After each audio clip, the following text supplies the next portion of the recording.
ముందు కడుపు నిండా తింటే నిద్రాభంగం కలిగేటువంటి అవకాశం ఉంది. కాబట్టి సాయంత్రం వేళలో రాత్రి పడుకోవటానికి 3 గంటల ముందే భుజించేయటం మంచిదని చెప్పి నిపుణులు తెలియజేస్తున్నారు. పడుకునే ముందు కొంచెం ఎక్కువగా ఆహారం తీసుకుంటే జీర్ణం కాక అటు ఇటు దొల్లటం, ఛాతీలో మంట అనిపించటం, గొంతులోకి పుల్లగా వచ్చినట్టుగా అనిపించటం, ఇటువంటి సమస్యలన్నీ ఉత్పన్నమయ్యే అవకాశం ఉంది. కాబట్టి రాత్రి 7 గంటల లోపుగానే భోజనం చేస్తే మంచిది. అలాగే 4 అడుగులు వేసినట్లయితే తిన్నది కాస్త జీర్ణం అయ్యాక పడుకుంటే నిద్ర బాగా పడుతుంది. అరటిపండు, బాదం, జీడిపప్పు, పిస్తా, బార్లీ, దంపుడు బియ్యం, పప్పులు, గుమ్మడి విత్తనాలు, పాలు, పెరుగు, ఇటువంటి వాటిల్లో ట్రిప్టోఫాన్ అనేటువంటిది దండిగా లభిస్తుంది. దీనివల్ల ఏమవుతుందంటే నిత్య జీవితంలో నిద్రలేమి సమస్య రాకుండా కాపాడుతూ ఉంటుంది.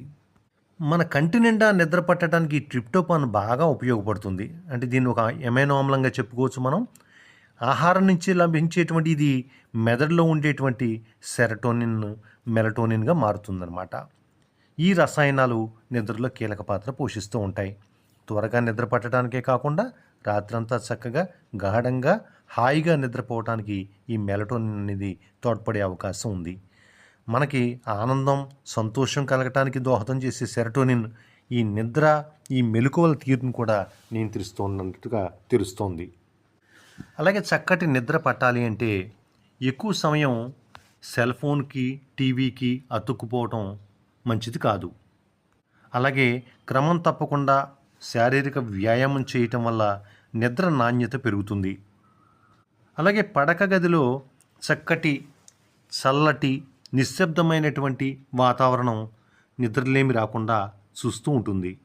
అన్నిటికంటే ముఖ్యంగా ప్రతిదానికి మానసిక ఒత్తిడి ప్రభావం చూపుతోంది. కాబట్టి ధ్యానం కానీ, యోగా కానీ చేయటం, లేకపోతే పుస్తకాలు చదవటం, లేకపోతే మంచి సంగీతం వినడం ద్వారా ఈ స్ట్రెస్ను తగ్గించుకోవడం ద్వారా నిద్రలేమి సమస్య రాకుండా చూసుకోవచ్చు.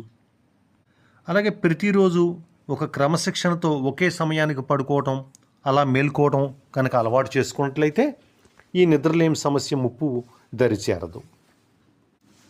నిద్ర చక్కగా ఉండాలి అంటే మంచి నిద్రపోవాలి, అంటే తగినంత నాణ్యమైన నిద్ర కలిగి ఉండాలి.